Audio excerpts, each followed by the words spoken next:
മലയോര എക്സ്പ്രസ് ന്യൂസിലേക്ക് സ്വാഗതം. നമ്മൾ ഇന്ന് നിൽക്കുന്നത് അയ്യങ്കുന്ന് പഞ്ചായത്തിലെ വാണിയപ്പാറ രണ്ടാംകട റോഡിലാണ്. റോഡിൻ്റെ ശോചനീയാവസ്ഥ നമുക്ക് നേരിട്ട് കാണാം. വാണിയപ്പാറ രണ്ടാംകട റോഡിൽ പൊതുമരാമത്ത് വകുപ്പ് റോഡിൻ്റെ പണികൾ പൂർത്തിയാക്കിക്കൊണ്ട് പണി കൊടുത്ത പുതിയ ടാറിങ് 10 മീറ്റർ വീതിയിൽ മെക്കാഡം ടാറിങ് നടത്തിത്തരും എന്നുള്ള നടത്തുന്നതിന് വേണ്ടി രണ്ടാംകട അംഗൻവാടി, രണ്ടാംകട പള്ളി വികാരി അടക്കം പങ്കെടുത്ത ഒരു കമ്മിറ്റി, ജനകീയ കമ്മിറ്റി സംഘടിപ്പിക്കുകയും ആ റോഡ് പണിക്ക് മേൽനോട്ടം വഹിക്കുന്നതിന് വേണ്ടി ഒരു കമ്മിറ്റി രൂപം കൊള്ളുകയും ചെയ്തിട്ടുണ്ട്. നാട്ടിലെ പ്രധാന ആളുകളെയൊക്കെ തന്നെ ഉൾപ്പെടുത്തിക്കൊണ്ട് ഒരു കമ്മിറ്റി വേണ്ട. പക്ഷേ അന്ന് ആ കമ്മിറ്റിയുടെ മുമ്പിലും പൊതുജനങ്ങളുടെ മുമ്പിലും പൊതുമരാമത്ത് വകുപ്പ് ഉദ്യോഗസ്ഥന്മാർ പറഞ്ഞ രീതിയിലാണോ റോഡ് പണി ഇപ്പോൾ നടക്കുന്നതെന്നുള്ള കാര്യത്തിൽ ഞങ്ങൾക്ക് ബലമായ സംശയമുണ്ട്. അന്ന് ഈ റോഡിലുള്ള കയറ്റങ്ങൾ കുറയ്ക്കുകയും കാനകൾ റോഡിൻ്റെ ഇരുവശത്തും കാനകൾ തീർക്കുകയും അതേപോലെ ഇടയ്ക്കുള്ള കലുങ്കൾ പൊളിച്ച് പണിയുന്നതിനെ സംബന്ധിച്ചൊക്കെ പറഞ്ഞിരുന്നുവെങ്കിലും പല സ്ഥലങ്ങളിലും കാനകളും ഡിപ്പുകളും ഒന്നും പണിയുന്ന ലക്ഷണം കാണുന്നില്ല. അതേപോലെ കയറ്റം കുറയ്ക്കുന്ന കാര്യത്തിൽ ഈ റോഡിലെ പ്രധാനപ്പെട്ട ഒരു കയറ്റവും കുറയ്ക്കുന്ന സാഹചര്യം ഇവിടെ കാണുന്നില്ല. അതുപോലെ കലുങ്കുകൾ, റോഡിന് ഇരുവശത്തുള്ള കാനകൾ, ആ കാനകൾ പൂർണ്ണമായിട്ടും അങ്ങ് വരെ എത്തിക്കുന്ന കാര്യത്തെ സംബന്ധിച്ച് ഇതുവരെ വ്യക്തമായിട്ട് ഈ കമ്മിറ്റിയുടെ മുമ്പിലോ ഒന്നും പറഞ്ഞിട്ടില്ല.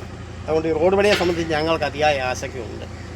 ഗവൺമെൻറ് പണം മുടക്കുകയും അതിൽ നിന്ന് കരാറുകാരൻ അവന് ആ കരാർ ലഭിക്കുന്നതിന് വേണ്ടിയിട്ട് അത് വിലോ വെച്ചിട്ട് ടെൻഡർ എടുക്കുകയും അതിനുശേഷം ഈ പണിയെ സംബന്ധിച്ച് അന്ന് കമ്മിറ്റി പറഞ്ഞ വർക്കുകളെ സംബന്ധിച്ച് എഞ്ചിനീയർ ഉദ്യോഗസ്ഥന്മാരോട് പറഞ്ഞ പോലെ അവർ പറയുന്നത് അതിന് പണമില്ല, ഫണ്ടില്ല എന്നാണ് പറയുന്നത്.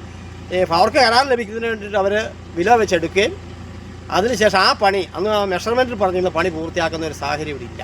അതിന് ഫണ്ടില്ല എന്നാണ് കാരണം പറയുന്നത്. അതുകൊണ്ട് അടിയന്തരമായ അധികൃതർ ഇതിനകത്ത് ഇടപെടണം. അല്ലെങ്കിൽ ഈ റോഡ് പണിയെ സംബന്ധിച്ച് മെഷർമെൻറ്റ് ആ കമ്മിറ്റിയെ ഈ റോഡിനെ സംബന്ധിച്ച് പ്ലാനും എസ്റ്റിമേറ്റ് അടക്കമുള്ള കാര്യങ്ങൾ കമ്മിറ്റിയെ ബോധ്യപ്പെടുത്തണമെന്ന് ഞങ്ങൾക്ക് പറയാനുള്ളത്. ഇല്ലാത്ത പക്ഷം ഈ പണി പൂർത്തിയാകുന്ന പോലെ സംബന്ധിച്ച് പരാതിയും കാര്യങ്ങളുമായി മുന്നോട്ട് പോകാതിരിക്കാൻ പറ്റാത്ത ഒരു സാഹചര്യമാണ്. ഇതിനെതിരെ ശബ്ദമുയർത്തണം. ഇവിടുത്തെ ആളുകൾ, ആ കമ്മിറ്റി അടക്കമുള്ള ആളുകൾ, അതുപോലെ പൊതുജനങ്ങൾ ഈ മന്ദഗതിയിൽ പോകുന്ന ഈ പണിക്കെതിരെ ഞങ്ങൾ ശബ്ദമുയർത്തും. ഞങ്ങൾ പ്രക്ഷോഭമായിട്ട് മുന്നോട്ട് വരുമെന്ന് മാത്രമാണ് എനിക്ക് പറയാനുള്ളത് ഈ കാര്യത്തിൽ. ഈ റോഡിൻ്റെ നിർമ്മാണം വല്ല ഒച്ചിൻ്റെ ഒരു ആകൃതിയിലാണ് നടന്നു പോകുന്നത്. ഇപ്പോൾ മഴക്കാലം ആകാൻ പോവാണ്. അപ്പോൾ ഇനിയിപ്പോൾ ഇവരിതെല്ലാം പൊളിച്ച് കഴിയുമ്പം ഫുള്ള് ചെളിയാകും, കുളമാകും. അപ്പോൾ അതുകൊണ്ട് എത്രയും പെട്ടെന്ന് ഇത് സ്പീഡിൽ ചെയ്യാനുള്ള സംവിധാനങ്ങൾ അധികൃതർ ചെയ്യണമെന്നും പിന്നെ സ്കൂൾ തുറക്കുന്നതിന് മുമ്പ് അല്ലെങ്കിൽ മെയ് മാസം തീരുമ്പോഴത്തേക്ക് ഇത് പൊളിച്ച് ചെയ്യാനുള്ള സംവിധാനങ്ങൾ ചെയ്യണമെന്നും. അയ്യൻകുന്ന് പഞ്ചായത്തിലെ വാണിയപ്പാറ രണ്ടാംകടവ് റോഡ് പണി ഇഴഞ്ഞു നീങ്ങുന്നു. വഴിമുട്ടിയ പൊതുജനം ഇപ്പോൾ പെരുവഴിയിൽ.